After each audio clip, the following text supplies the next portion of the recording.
anong kategory na natanggap natin sa panahon natin ngayon? Meron tayong hukom, meron tayong doktrina, CPTE, Progressive Regulation. Si Pablo meron din. Meron. Kumalito si Pablo. Sabi ni Pablo doon sa Galatians chapter 1, verse 9. How that the revelation is given unto me. Nagaling kay Jesus Christ. Pagdating doon sa 1 Corinthians 7, LCM, kasama na yung PDE. So, ganito. Hindi lahat, hindi siya nakaipon, nakakalat siya sa Bible. Ngayon, sa panahon lang natin, kailangan to ng gusto. Noong panahon, parang nakakalusot ko yung magulang pag hindi sila bantay sa anak. Ngayon, pag hindi ka bantay sa anak, parang kang nananakawan mag-gear. Masasalis yan. School eh. Bakanting oras eh. Relaxation. Kahit nga yung magiging ka sa malalim na doktrina, pwedeng magiging ano yun, pain. Bakit? Tama. Nalibang ka sa malalim na doktrina, napabayaan mo yung set up ng anak mo, sa pamilya mo. Pati progressive ministry, kapatilan. Ito pa, makinig ka sumagot, hindi mo alam, meron pala dyan, hindi siya dapat na set up. May mga bagay na na-overlook. Pero itong panahon na to, sabi ng sa end time, pinaka-exciting na panahon ito. Pero ito rin yung pinaka-mapanganib spiritually. Kasi hindi mo napapansin yung relaxation mo. So, may 7 seals sa buong church age. At may seal lang pa sa church age. Ibig may kalikasan. Pero, yung panahon natin, doon ang peak ng 7 seal. Yung peak. Rapture yan. Papuntang rapture. Papuntang rapture, ito may mensahe natin. Ito yung silence. Dahil sinasilence. Sinasilence. Ito yung silence.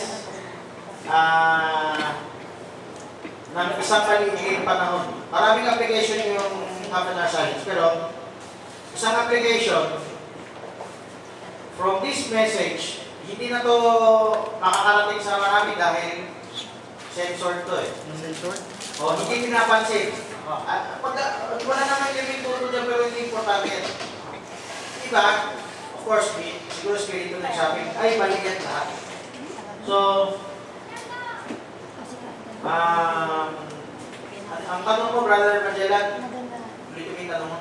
Kompleto si Pablo, si Pablo, hindi lang. Ganito. Ang kompleto niya is nabigay sa atin yung mga sulat. Pero, wala kang isang message na doon siya nakafocus. Malawak yung epistle niya. Merong chapter, medyo focus niya, merong chapter hindi.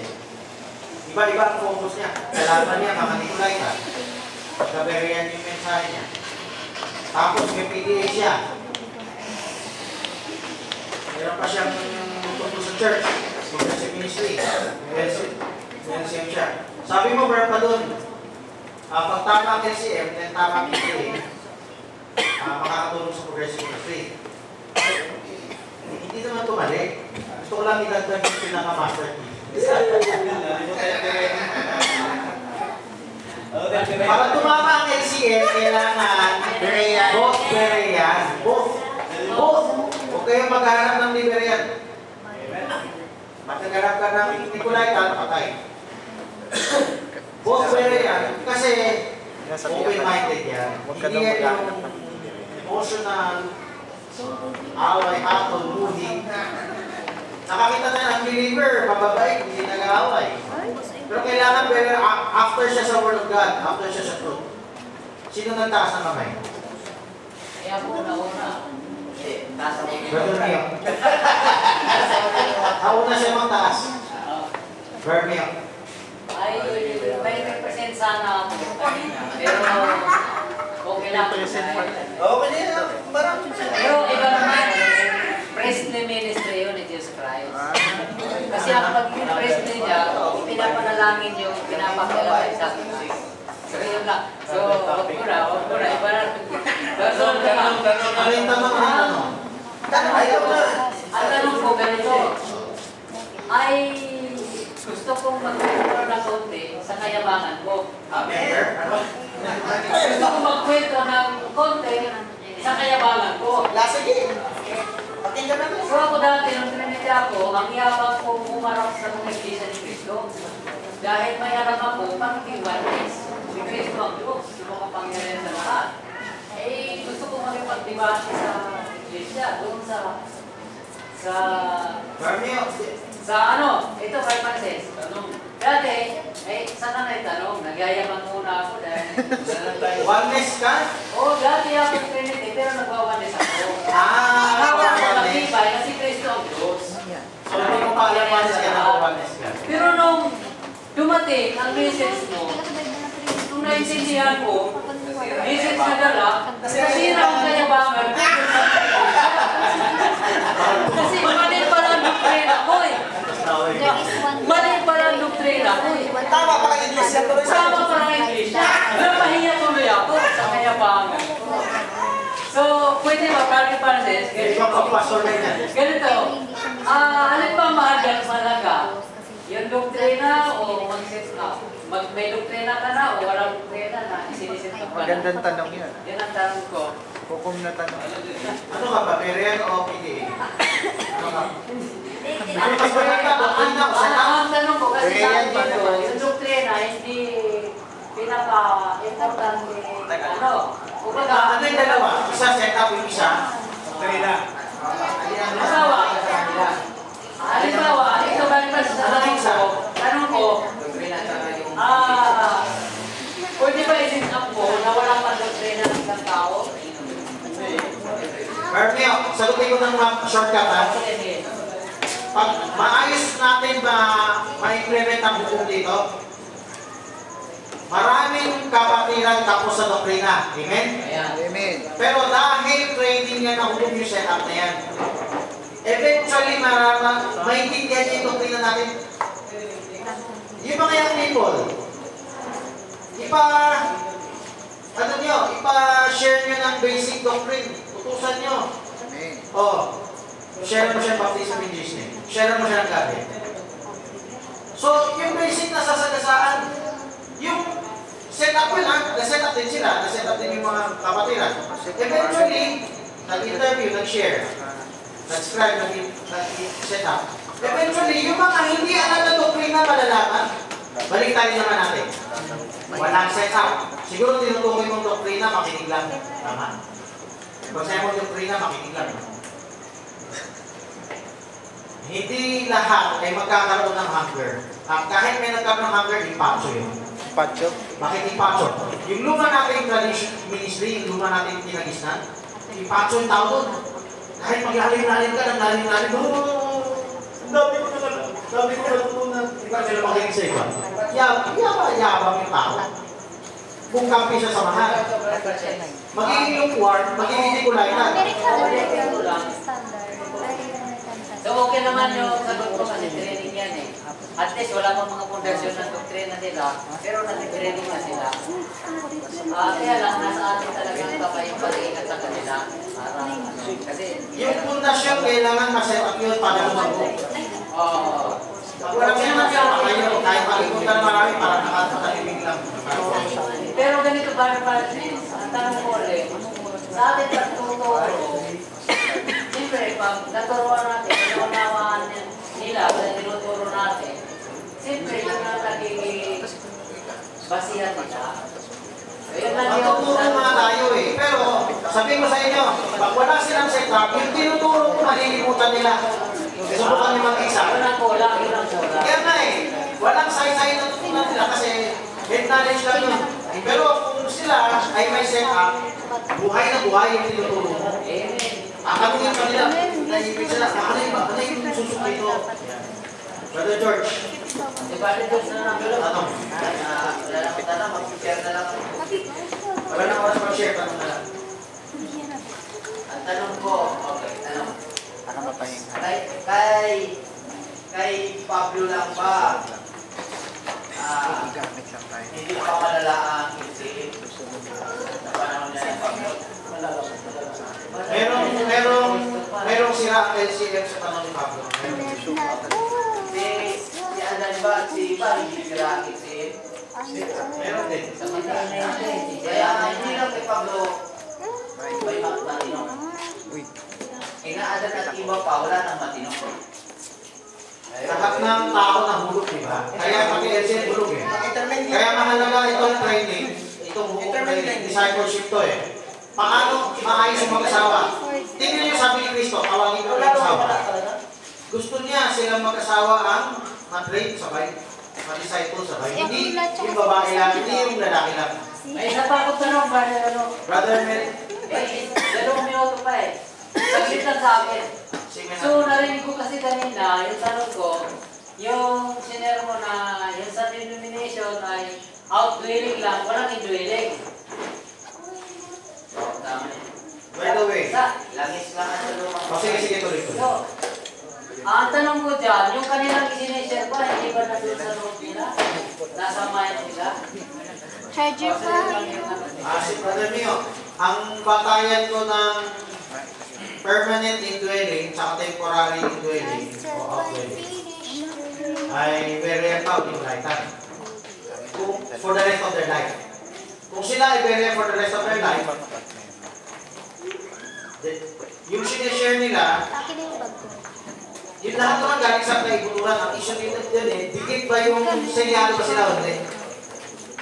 Pag sila ay selyado, sila ay permanent burial. Yung indwelling na permanent eh, yung galing sa ibang kaibuturan nila, hindi natigil yun sa ganung level. Sabi nga sa Bible, parang bukal, tuloy-tuloy yun. Hanggang aabot sila doon sa level ng message of the heart. Makakarating sila sa message of the heart. Permanent. Kasi may thread doon sa Berean people. Di ba yung babae pag nagkasala, binabato? Pinapatay. Tapos susulat ng bill of divorcement sa Old Testament. Tapos hiwalayan, magdidesisyon ng lalaki kung hiwalayan o hindi. Ngayon, ang tanong, how about pag yung lalaki? Ngayon sa panahon natin. Pag yung lalaki naman ang nakagawa ng adultery, paano mo siya Basa ko yung tanong na yan. Hindi, nahirapan din ako sumagot. May kulang na yung tanong ko kaya hindi masagot. Sagutin mo rito, tayo magsagot ha. Sana sa magsagot ha. Meron na akong paksang marriage and divorce dito. Sino nakaalala? Matagal-tagal na. I-share niya. Meron pa nga fraction eh. Pero naalala ko na ituro ko eh, pero hindi nyo siguro maalala. Yung babae, pag nagkasala, pwedeng hiwalayan, pwedeng patawarin. Yung lalaki, paano pag siya nagkasala? Ayun nga sa akin. Pwede rin ba? Yung sagot ko dati mababaw, parang pwede. Pero, Hindi. ito yung tamang sagot. Kapag ko ano ba din? Butch, version. Hindi ko diniretsa doon sa tracks. Sinalita ko, naalala ko lang dito. Pero sandali ko lang sinabi na parang patas. May talata doon na parang patas sa babae sa lalaki. Pero ngayon ito mas detalye. Huwag ka muna maghiwalay maliban hindi ka lumapit sa hukom. Ang problema sa rin yung diskarte eh. Nagkasana lang, iiwanan na. Tapos kanya-kanyang paligsahan sa kasalanan. Amen. But Francis, huwag mo pilit sa akin maging ganun. Hindi ko magagawa. Tapos sabi pa ng kapatid, hindi ko rin makatanggap mo kung pilit-pilit siya. Walang lang Nagkabang tinitignan ninyo. Marami kayo napahamak. Nagtagsalot, Brother Francis. But, Ang condition kasi ng Old Testament, magkaiba sa New Testament. Ang Old Testament, ang naghatid ng kasalanan ng babae, hindi lalaki. tama. So, ibig sabihin, alam natin siya, hindi naman siya talaga nag-lead lang siya sa kasalanan dahil kay iba eh. So, ang reason kung bakit ang babae ang binabato pag nagkakasala, kasi sila ang nagbaba. Hindi ko siya sabi babae ngayon. Yung babae si Eva, siya ang promotor noon. Kaya Pala po Old kayo Testament, sampid lang. binabato sila, mas sensitive sila kasi sa kamalian nila. Parang unfair sa Old Testament. Oo, unfair Parang kasi na lang ito. eh. Sa pagkakita. na lang. Sa pagkakita. Pero sa babae, papakainin. Brother Francis, kaya kita mo sa Old Testament, ang babae, inaasawa ng lalaki hanggang 1,000. Babaero nga. Para iligtas yung kanya. Ang lalaki, isang lalaki, ang asawa, 1,000. Hindi naman bawal eh. Isang palatandaan niya na bagsak ang moral nila noon. Pero ang hinula ni Isaiah, na merong isang babaeng maglilihi. Ibig sabihin, kung may babaeng naglilihi ng kasalanan, may isang babaeng tinayo na maglilihi ng isang banal. At kapag natupad yun, yung nangyayari sa Old Testament, hindi na wala ng batuhan. Kundi parehas na pagdating na ibinalik na ng babae si Maria. Ibinalik na ni Maria. May tama ka doon, pero may kausap mo. Tama ka. Ibinalik na ni Maria. Kaya sa panahon natin, wala nang hatulan sa pagkakasala ng ganun. Wala nang batuhan. Wala na, may bato tayo sa mitas. Hindi yung literal. Hindi na bato. Ito sa spiritual bato. Spiritual bato. Spiritual ba to? Kasi ito, ibibigay lang ni Satanas. Makinig kayo, habi kayo. Ito eh. Hindi, pantay na eh. Hindi, sagot kasi natin kung bakit ko sinagot yun. Kasi wala doon sa lalaki ang hatol eh. May maling lalaki, pero wala silent sa Old Testament kung anong gagawin sa kanya eh. Pero pag natignan yung New Testament, fair. Last time, meron sa Lucas, parang patay babae lalaki. Hanapin niyo sa Lucas ha. Di ba Matthew 19, yan ay tungkol sa divorce. Meron siyang parallel text, no? Parallel verse. Yung hindi pwedeng iwanan, yung ganyan. Sabi daw, Kapag sige babae sa lalaki, parang pinantay. Hanapin niyo yan ha. wag daw Napakita ko lang naman yung wag paghiwalayin ng pero tao. mabilis na makita. Yung Matthew 19, meron siyang Sabi ni Kristo, parallel text sa Lucas. Hanapin niyo yun. sabi ni Kristo, wag paghiwalayin ng tao. Cross-reference yan sa Bible nyo. So, Kasi, opo. hindi, hawin dyan. Basta malapit yan. Kasi gusto ko na sabihin yung ano sa hukom para ma-appreciate yung hukom. Kung sa Old Testament, binabato hanggang mamatay, dito, pwede magbigay ng parusa ang hukom. Sa atin, babato ng instruction. Oo. General na yan. Diretso na ako, parusa. Papas, ibigay niya ng Makinig kayo. Yung mga denomination may disciplinary action. Tawag dito parang disciplinary action. Meron tayong training pa rin tao makapanumbalik. Hindi yan TY. Kasi dati yung unawa, kalimutan na lahat. Pag-ibig, mahal tayo sa Diyos. Kalimutan tayo lahat. Naku, lumala ng lumala yung kasalanan ng tao. Yung tao lumuluhod. Nagpo-prostrate para magsisi, umiyak. Hindi kasi nababayaran. Hindi, lumuluhod yan yung Francis. Mali yan. Tapos,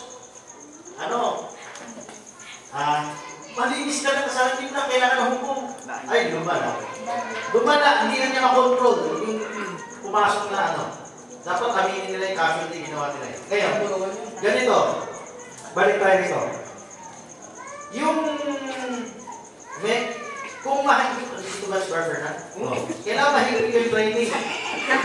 Makinig kayo kasi baka lalak sa'yo eh. Wala na nag-record. Makinig kayo, pamatunan ako. Ba't si brother? Pag ang isang anak ay hindi na-assert, pag yung magulang meron pang kapangyarihan mag-assert, kasi kung ay matanda na yung anak mo. Tapos, kung siya mayroong malaking utang spiritual, at utang na rin sa inyo bilang magulang, kapangyarihan nyo sila ay matrain. Amen. Kasi hindi magagawa ng burial na kusang lalapit na eh. Corrupt na nga eh. Total Decision depravity na eh. Baka tumigas pa ang puso eh. Nasa PTA ngayon. Maling desisyon. Ano ba sinasabi ko? Bibigyan ko na idea para doon sa iba namang nagsisession ng mag-asawa. Inability na. Pwede pa siya na-cleanse, kailangan lang ma-assert mo na susunod sa sa training kung kailangan ng magulang. I-assert mo, Bernie, katulad din sa'yo yan. Kung kaya mong i-assert at ma-implement yung training, pwede sila malinis. Pero, yung training yan parang parusa sa kanila. Kailangan may session kayo, kailangan may papagawa sa'yo, kailangan madiin mo pinapatupad na parang nasa ICU ang anak mo. Pwede sila malinis. At part doon parang parusa. Anong klaseng parusa? O, hindi ko na didetalye ngayon. Papasok na sa mag-asawa. Isa sa kanila ng ano niya. Ang niya. Huwag ka muna magsariling diskarte. Lumapit ka sa hukom. Anong gagawin ko? O, itong dapat mong gawin. May leverage, kaya mo siyang kontrolin. Pwede malinis yung taong nagkasala. Bakit na nagkasala in the first place? Walang punta. May kulang sa pundasyon niya in the first place. May sariling diskarte siya in the first place. So, kung magsasabit siya sa hukom training, kung sino man yung nagkakasala, pwede maayos yan. At kung ikaw spiritual ang pananaw mo, hindi laman ang tinitignan mo, Parang yung kapatid na hindi matanggap na ano yung ano. Tumuhod. Kung kaya mong lampasan yung laman, tinitignan mo yung kaluluwa, pwede maligtas yung tao. At yan ang magandang tipo ni Eva. Kaya pang bumawi. Hindi tinignan na laman, tinignan na spirito. Sa US, alam ko, hindi na pinapansin ang virginity. Tama. Dahil mahal nila yung tao. Ang problema, hindi rin na hinahabol ng spiritual. Tama. Parehong mali. Parehong mali, no? Ang parehong mali, Walang spiritual. hindi niya habol spiritual. Panglaman ng Both yun, both. Maraming babae. Pero, hindi masama, dahil mahal mo yung tao, hindi mo pinansin ang kanyang karunihan sa laman. Nakuha mo? Dahil mahal mo. Yung kung mahal, kailangan mapunta sa Diyos, hindi mahal sa laman. Ay, Kaya nakasira na sa moral ng mundo. Wala na sila pakialam sa virginity niya. Ang mahalaga ngayon ay masaya. O mahal. Ito yung napapanood ko sa telenovela, halos lahat ngayon yan. makinig ka ba? Kahit kami nangyari na, mahal mo pa ba ako? Tapos, iyak-iyak pa, erosit, tapos, nakakabag, kaya parang box office. Ang gusto ko sabihin, makinig kayo, ang gusto ko sabihin, Nanonood kay TV yan. Kaya ako sa tila ng pamilya hindi ko pinapanood yan ang problema, nagkakaalam ko yan, nakikita ko yung mga drama-drama tayo. Pero yung mga bata ko, nakakapanood ako, alam ko yung mga ministrito. Kaya ma-expose natin yung ministrito. By the way, absurd ko yung mga absurd ko mga kasi hindi sila mag-enjoy eh. Kukuha sila ng aral. Balik tayo. May nagburod. Pag meron isang nanalo niya, kaya niyo lumapit sa hukom, pwede ma-resolve yan. Huwag kayong magsasariling hukom. Ano yung sariling hukom? Sariling diskarte. So kulang ang mensahe ko nun. May alam sila sa divorce, at talagang divorce. Yung divorce na, hindi niya dinaan sa hukom na divorce. Ang divorce niya, apalayan na. So, yun ang hindi nakuha. Parang yun na. Ay, sige. Ulitin ko. Yung babae nagkasala, lalaki nagkasala, pantay dahil kailan lumapit sa hukom. Sino ba yung nagkamali sa inyo?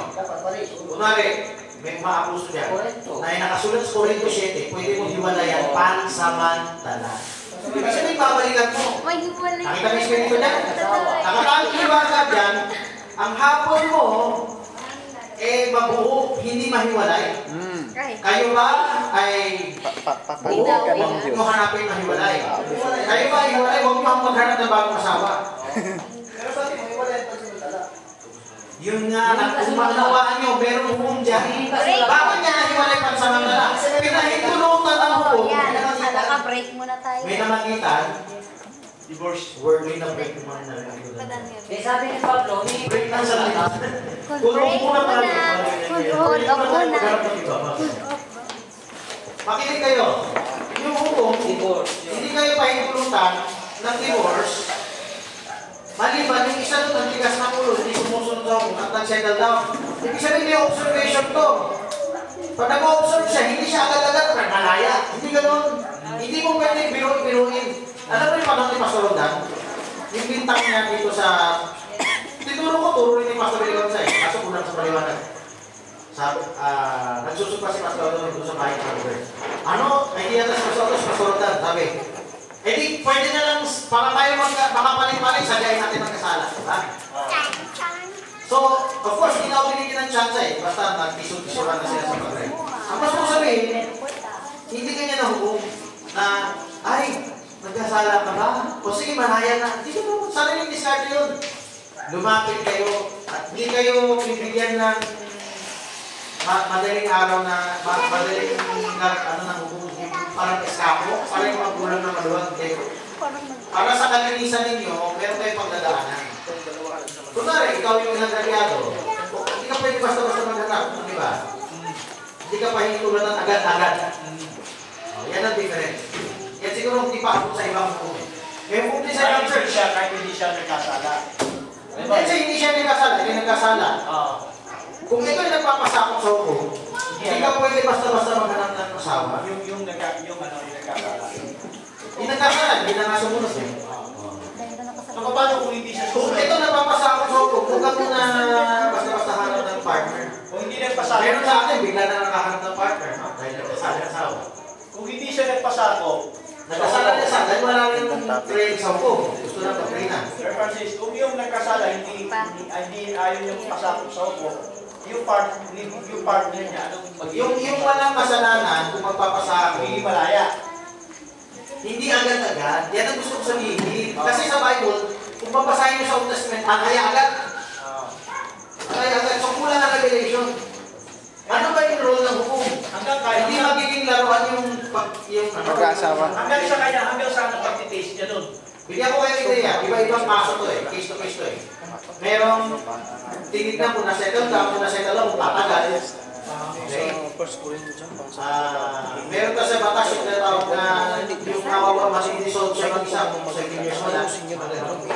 Marami yan, marami yung settle. Hindi pa ito sa batayan natin. Batayan natin yung spiritual. Kasi itatagos yan eh. Original Ano spiritual? Hindi ganun. Baka pag naghanap ka ng bago, mali na naman ang LCM mo.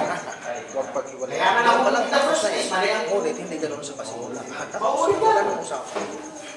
So, hindi yan padalos-dalos. Dapat yan LCM. Ang lina. So, tapos na. Last bar, Francis. Pwede lang ba sagutin po yung Berean spirit? Sige, tanong na. Yung Berean spirit ay man's spirit. Hindi God's Hindi nga yung unawa ng Berea. Basta parang ang Berea ay kulay na ang Berea ay man spirit. Ano ba yung narinig niyo? Yun lang. Hindi ganito eh. Man's spirit. Unawain nyo, ano ba yung tinutukoy mo? Dahil ama, hindi mo, yung tinutukoy ng taong Berea, iniiba mo. Hindi mo nga inunawa yung kahulugan eh. Basta mo nga sisirain sa tao yung kahulugan. Mas yung purpose na ng word Berea, against sa Nicolaita yun eh. Against sa hindi pagiging patas yun eh. Tapos yung may pagbibintangan ng Nicolaita. Siya laging Kunwari, nananakal ka. Eh pero ang tulong mo naman, hindi magrespeto sa ibang manggagawa, mag-take note. Parang baliktad ng bintang. Yung bawat makita sa iba, yun ang nananakal. Pero alam mo sa Biblia, may ganyan. Yung sining nasa katotohanan, siya yung sisiraan sa Marami yan, hindi lang skeptic. Maraming talata dyan na kabubuhian ka. Halos na parang yan. Si Pablo, nakaprofesiya na si Pablo eh. Si Pablo mismo, sarili niya tinuruan. Okay, pakapakan natin pa yun. Amen.